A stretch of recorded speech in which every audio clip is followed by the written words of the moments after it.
Morning.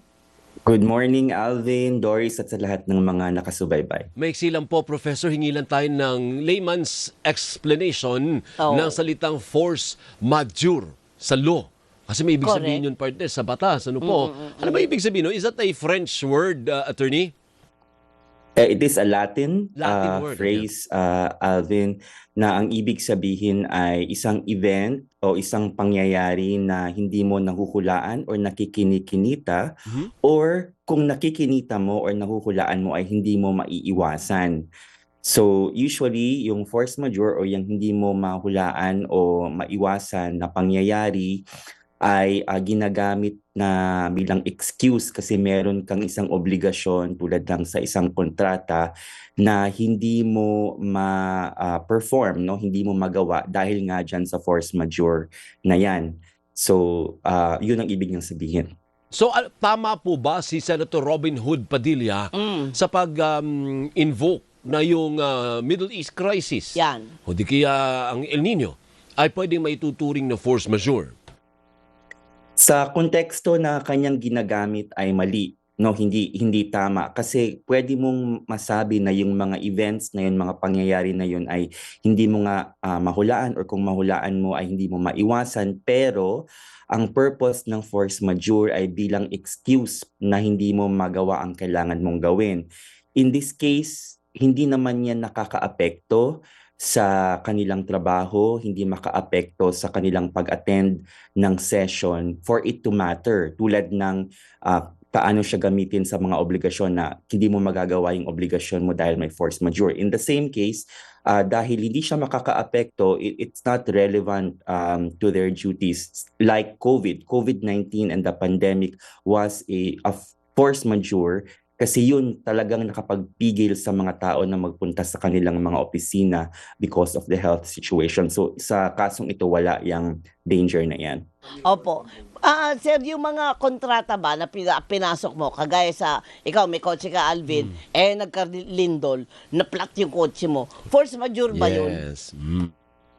Depende kung ano yung obligasyon mo, no? Kasi kung ang obligasyon mo ay magbayad ng amortization or ng installment, hindi na yun cargo ng babayaran mo. The fact is, binili mo pa rin yung kotse at siguro masamang pangyayari na lang, no?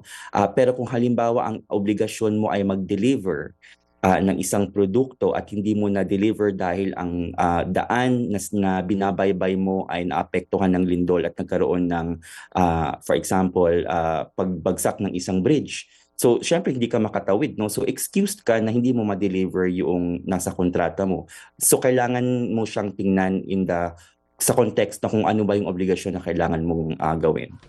Pero tama ba or merong punto si Senator Robin Hood na parang repasuhin natin ito ibig sabihin ng force majeure para nga po maipasok kagaya nun yung sinasabi niya na yung giyera, yung El Nino, yun po, kakayanin po ba or hindi talaga po pwede, hindi ubra na ipasok yun?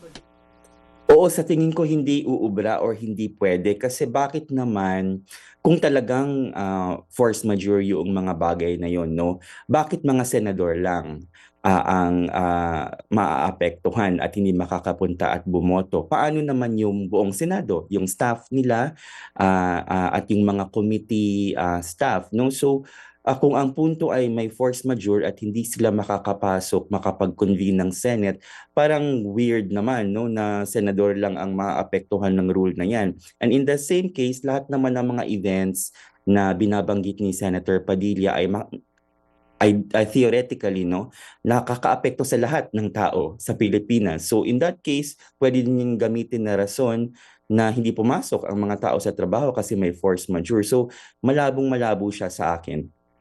Okay. Opo, tama. Can you imagine, partner, yung kasambahay mo? Sabi ng kasambahay mo, ma'am, hindi po muna ako magtatrabaho. May bakit? force majeure. May giyera sa Middle East. Can you imagine sabihin sa iyo ng empleyado mo?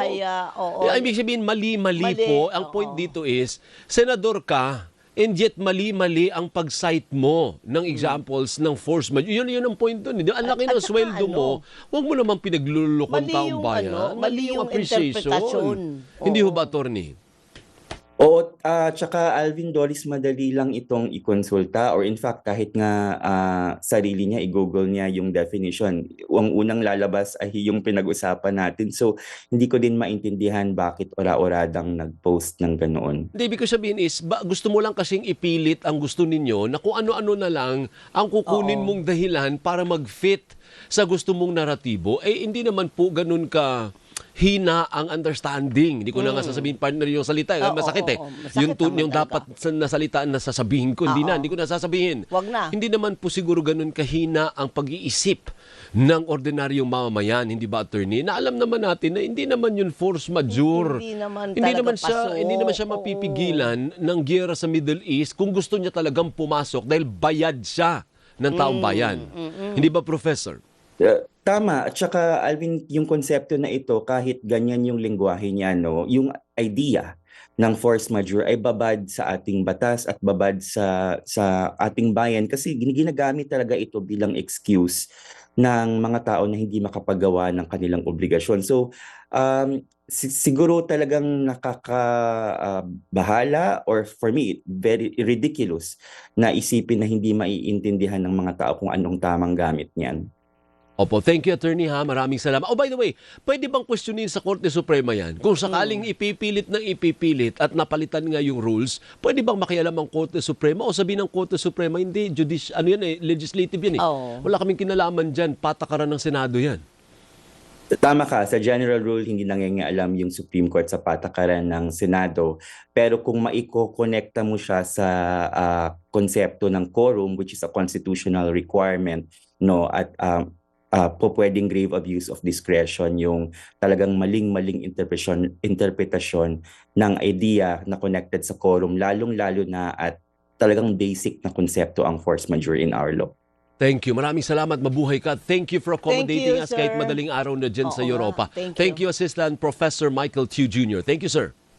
Maraming salamat. Si Assistant Professor Michael Tew Jr. ng University of the Philippines College of Law. Partner, pihi tayo. Pero bago natin